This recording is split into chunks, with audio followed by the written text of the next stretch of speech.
Okay, we're going to begin chapter 4, and first we're going to review some of the main ideas and concepts that you're going to be using a lot of in chapter 4. The first example is evaluating expressions using the order of operations. So the directions tell you to evaluate 2xy plus 3 times the quantity x plus y when x equals 4 and y equals 7. So the first step, you can see they've used blue for the y, which is 7, and red for the x, which is 4, and they substituted it in place of everywhere that variable appeared.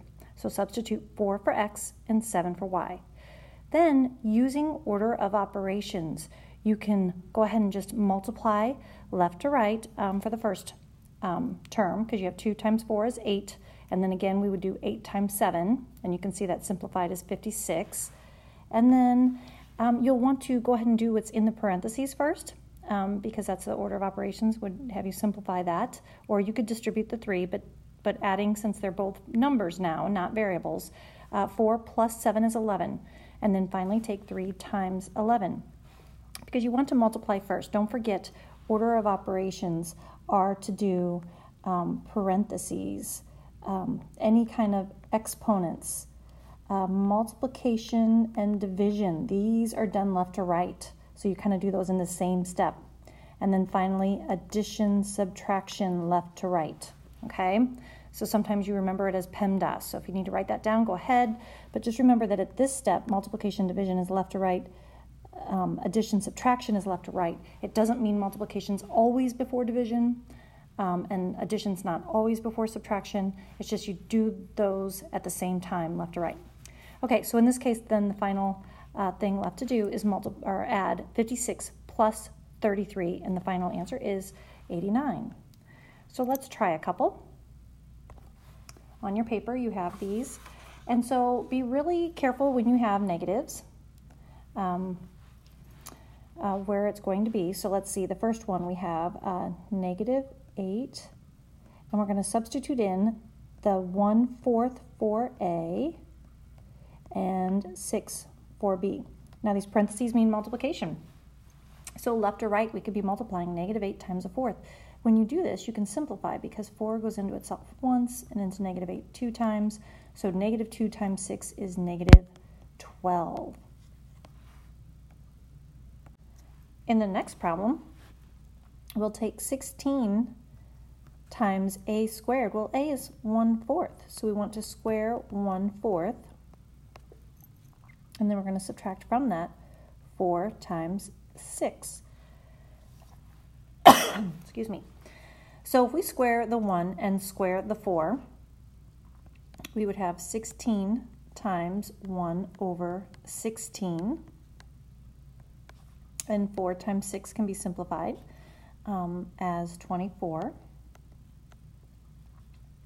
So multiplying on the left, we have 16 times 1/16, and we cancel out the 16s.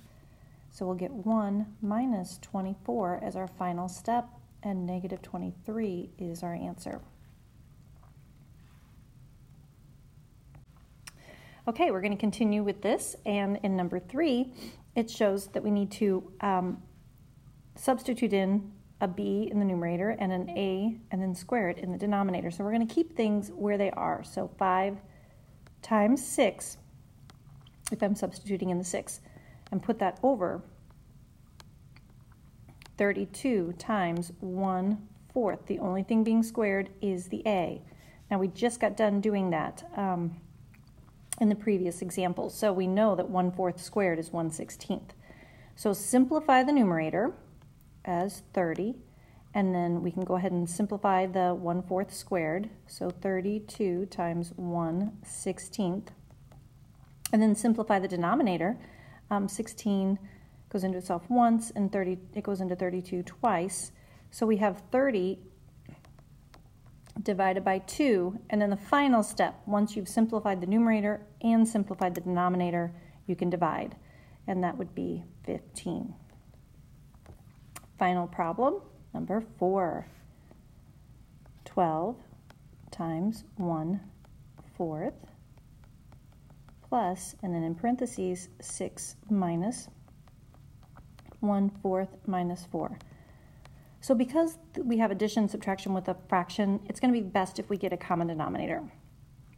So we can go ahead and simplify over here because we have 12 times a fourth. So we, again, cross-canceling. So 4 goes into itself once and into 12 3 times. So we'll have a 3. Then when we go to do what's in the parentheses, let's go ahead and rewrite 6 as a fraction with a common denominator of 1. So remember, as a whole number, it's, over 1. So 1 times 4 makes a denominator of 1. So 6 times 4 makes a numerator that is equivalent, or a fraction equivalent to 6. Which is 24 over 6 minus 1/4. And then the same for the number 4. 16 divided by 4 is equal to 4. So we've written a common denominator of 4. Oh, I see a mistake. That happens every once in a while when I'm writing on the iPad. Sorry about that. Say one thing and write the other. All right, so we all have a common denominator of 4 now. So 24 minus 1 minus 16. And then I get 7. So 3 plus 7/4 can be just written as 3 7/4. That's fine. If you want to write it as an improper, if you want to possibly, change it to a decimal, because, 7/4 can be written, let's do that. Let's go ahead and rewrite this a little bit better. I'll erase that. Because 7/4, 4 goes into 7, 1, and 3/4. We can combine this then and make it 4 3/4. So it's just a little bit neater and more simplified, I would say. If you changed to decimals, that's fine too. You could do everything in decimal form as long as it is equivalent.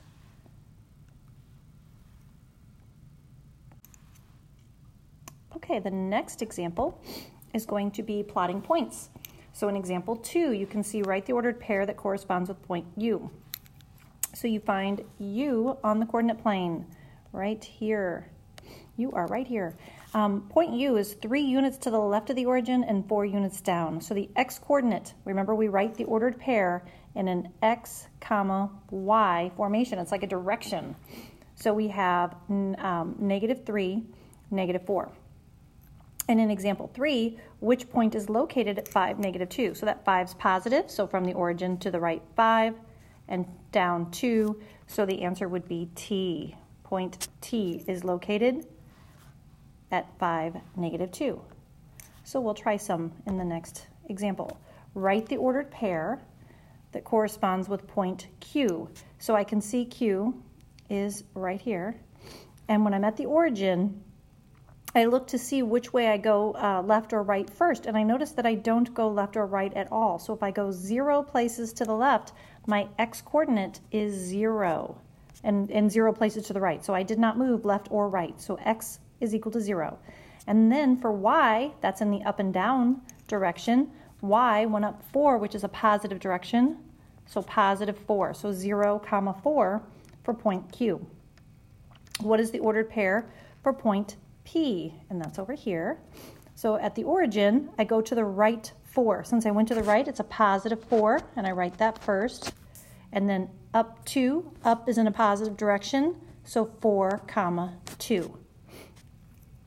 Number 7 is asking which point is located at -4, 0. -4 is 0. So from the origin, I go to the left 4, and then I do not go up or down any. So point R is located at -4, 0. And then which point is located in quadrant 2? Remember, we number the quadrants kind of counterclockwise. Up here to the right is quadrant 1. The left top is quadrant 2. Then we have quadrant 3, and finally quadrant 4. So when I look at what's located in quadrant 2, the only one located in quadrant 2 is N, because Q is on the y-axis, R is on the x-axis, so N happens to be the answer to number 8. So for your homework, you should complete the Fair Game Review worksheet.